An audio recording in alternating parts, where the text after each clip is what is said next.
안녕하세요. 모든 경기 종목을 다루고 있는 토서관입니다. 하루도 빠지지 않고 많은 경기들의 조합픽을 프리미엄 정보방에서 매일 공유하고 있습니다.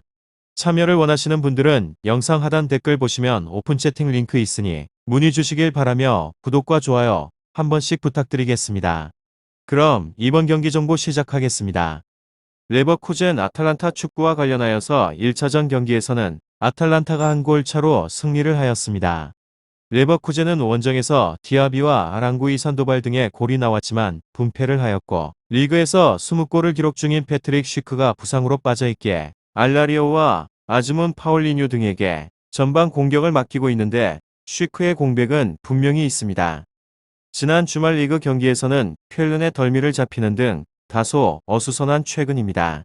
그렇지만 바코와 아들리 포수멘사와 탑소바 등 핵심 선수들이 로테이션을 돌았기에 이 경기에는 정상적인 주전 라인업을 가동할 수 있습니다. 다음으로 아탈란타는 유로파 8강 진출을 위해서 지난 주말 리그를 등한시한 선수 운용을 했습니다. 수비의 핵인 데미랄과 톨로이 윙백인 하테보어를 짧게 기용을 하면서 체력 관리를 해줬고 보가도 아주 잠깐 경기에 나섰습니다. 원정에서 수비적인 운영을 위해서 주축 수비 선수들을 관리를 한 모습이었고 자파타의 결장이 길어지는 공격진에 있어서는 무리엘이 돌아와 제 역할을 하고 있고 마리노브스키와 파살리치의 움직임도 인상적입니다. 레버쿠젠 아탈란타 이 두 곳에 있어서 아탈란타가 수비적으로 나서긴 하겠지만 두 팀에 있어서 모두가 공격적으로 경기 운영에 있어서 난타전을 예상을 해볼 수 있습니다.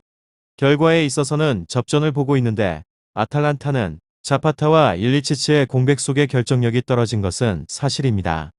쿠프마니어스와 마리노브스키 파살리치 등 막강한 이선 자원들이 언제든지 상대방의 수비에 있어서 부담을 줄 수 있기도 하고 레버쿠젠은 알라리오와 교체로 들어와 아즈문이 홈에서 골을 노리겠지만 중원을 두텁게 하고 나설 것이며 센터백 3명을 출전을 시켜 수비적으로 나설 아탈란타 수비를 쉽게 넘지 못할 것 같습니다. 다음으로 레버쿠젠 리그에서는 3위로 패승무패패 급속도로 전망이 좋지 않아지는 중입니다. 공격진과 수비진에 있어서 중원까지 주력의 선수들이 모두 부상으로 이탈을 할 예정에 있습니다. 골 차이에 있어서는 한 골밖에 나지 않기는 하는 상황이지만 스쿼드상으로는 버거워 보이는 것이 사실이기도 합니다. 쉬크의 부재는 뼈아픈 사실로 대체자인 알라리오가 지난번에 쾰른전에서 가장 많은 경합에서 패배 8회를 하고 슈팅도 하나도 기록을 못하고 있을 만큼 부진해버렸기 때문입니다. 이 때문으로 리그에서 세 번째로 많은 득점을 기록을 하고 있음에도 불구하고 무득점에 대한 패배를 당하고 말았습니다. 그나마 공수 연결고리 역할을 해주고 있던 비르츠의 지원도 기대를 할 수 없는 상황으로 십자인대 부상으로 인해서 이번 경기에 있어서는 물론 시즌을 하는 내내 문제가 될 것으로 보여집니다.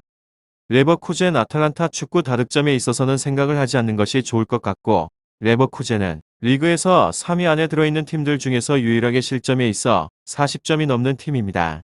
그만큼 공격적인 팀이라고 수비 라인이 높게 형성이 되기 때문인데 프림퐁도 공격적인 능력을 살려서 높게 전진을 하는 것을 즐기는 성향이라고 합니다.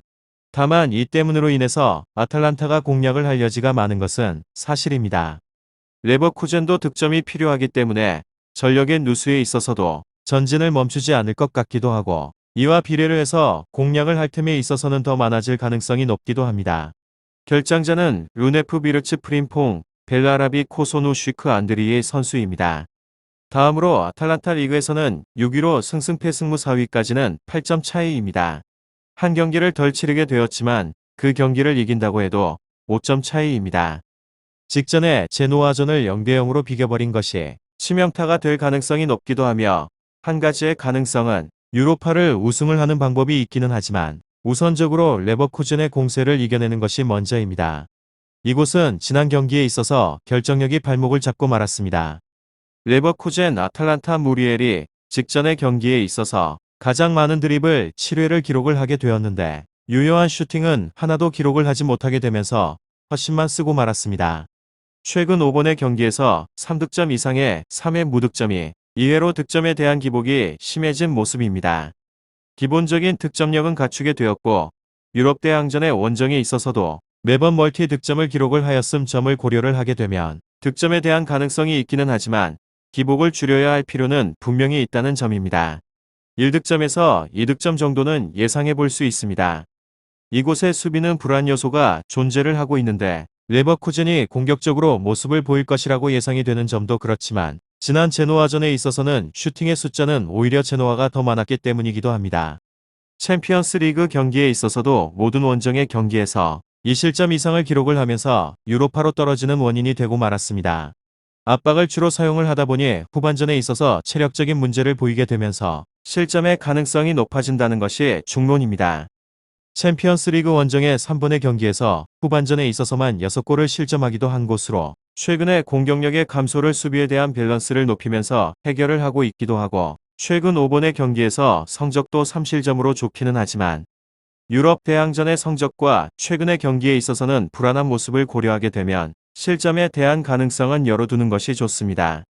결장자는 미라축구 자파타 1277 레버쿠젠 아탈란타 축구 잘 알아보시고 난 후에 좋은 결과 얻어보시길 바랍니다.